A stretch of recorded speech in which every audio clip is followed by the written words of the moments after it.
The average rent in the United States across all forms of housing is over $1,950 a month. Prices are falling in the West and South, but still rising in the Midwest and Northeast. When we moved here, it was around $4,000.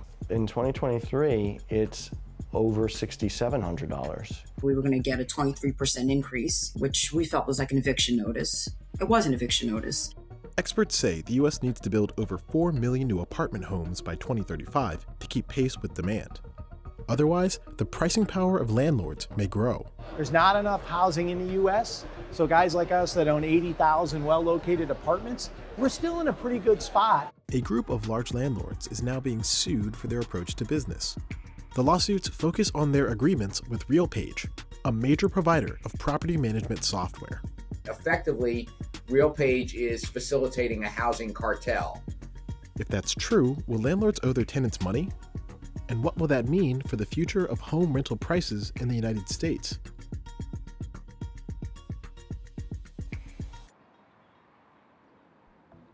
The lawsuit brought by the D.C. Attorney General covers over 50,000 apartment units in the district, which were allegedly charged inflated rents for years. In the District of Columbia, we're confronting, like many communities, an affordability challenge in housing. Our housing supply doesn't keep up with the demand. So as a result, we have ever-increasing pressure on pricing, and rents are already high. But what's of significance for the District of Columbia is the concentration of multifamily units, particularly in large apartment buildings with more than 50 units in them. For example, see the portfolio of Bozzuto. The company and its affiliates allegedly use RealPage recommendations to set prices on over 15,000 housing units in the district, according to this complaint. Landlords like JBG Associates, Avalon Bay, Mid-America Apartment Communities, and Equity Residential were also named in the complaint, which was filed in November 2023. If you talk about the large apartment buildings in our city, the market concentration is north of 50-60%. And then if you add in that type of market with the total DMV, you have close to an 80 or 90% concentration of units in these named defendants. They are not only providing housing in the District of Columbia, these are national players. For example, Greystar managed over 700,000 units in 2023.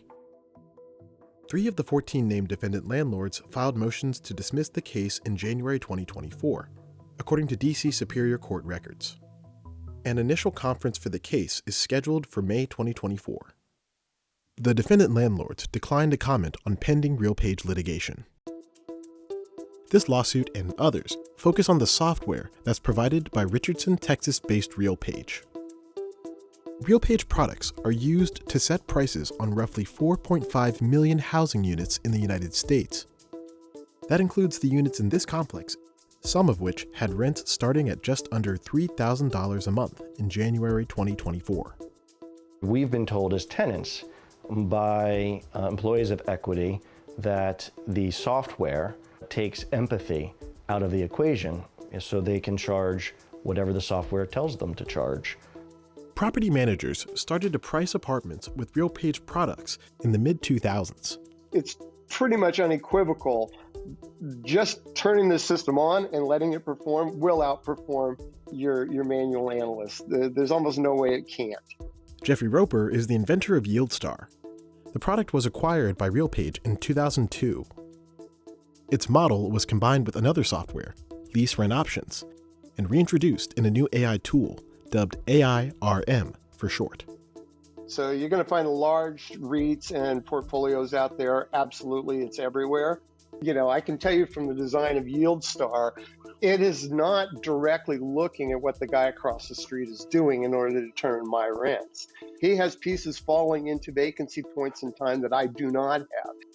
The company says its software can increase a landlord's revenues by 2 to 7%.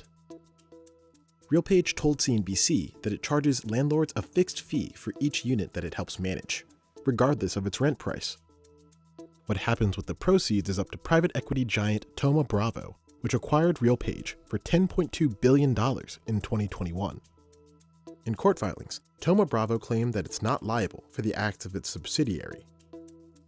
The Attorney General in D.C. says local landlords complied with RealPage's recommended prices over 90% of the time. Our complaint alleges that the terms of agreement that the landlords and property owners agree to compel those landlords to charge the rents that the algorithm that RealPage creates spits out. So rather than making independent decisions on what the market here in DC calls for in terms of filling vacant units, landlords are compelled under the terms of their agreement with RealPage to charge what RealPage tells them. RealPage told CNBC that its landlord customers are under no obligation to take their price suggestions. It also says that the algorithm may suggest downward price revisions, depending on the context. That could depend on how much housing gets built, according to expert testimony in Congress. The problem is that as prices have gone up since 2011, we have not seen an entry of new developers that compete with those that are incumbent. New construction in key housing markets like Orange County, San Francisco, and New York is low, according to forecasts shared by companies like Equity Residential. We're 96% occupied. We raised the dividend 6% a few months ago. So the story is housing is expensive and undersupplied. That could give landlords more power to increase rents. This dynamic of one tenant to a massive landlord, when it's one-on-one, you really have almost no hope. They can basically crush you. Equity's investor materials say the company started to implement apartment pricing software between 2005 and 2008. They were using some kind of system that every day would check and see what the rents were. The entire process had always been stressful, but over the last couple of years, especially after COVID, it just got so much worse. Rita Botello says she moved into Portside Towers beginning in 2004.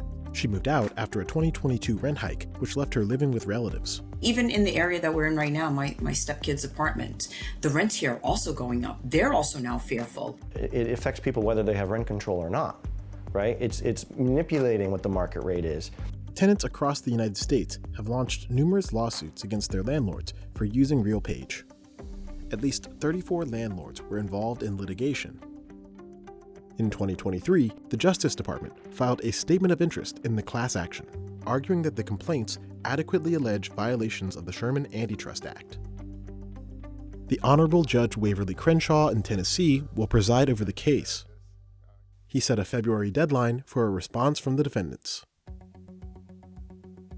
The lawsuits ask if the conduct of RealPage and the defendant landlords violate antitrust laws or otherwise meet a legal definition of collusion.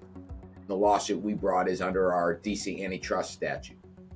Our lawsuit is aiming to do three things. First and foremost, it's to put an end to this practice.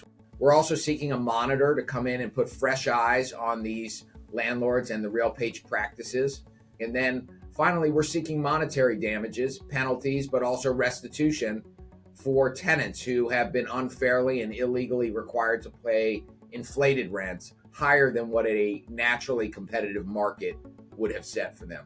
These systems are carefully designed to avoid collusion, to avoid conflict with fair housing and any other regulatory environment.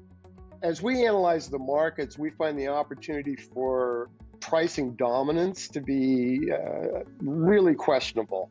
There's just not as much concentration as we like to see in the markets. Roper, the inventor of YieldStar, now develops revenue management software for the e-commerce industry. Similar products are also used in hotels, grocery stores, and to set prices on toll roads. Back in Jersey City, tenants at Portside Towers believe their building is subject to rent control. The local housing authority agreed, ordering restitution that's potentially worth millions of dollars.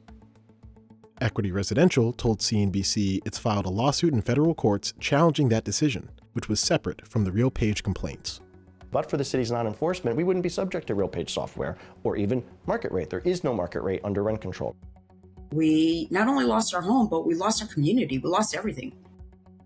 The Attorney General in DC hopes his case will preserve housing affordability in the district. It's not only illegal and unlawful. In this day and age, it's just immoral and wrong. And that's why we felt it necessary to bring this antitrust lawsuit when we did.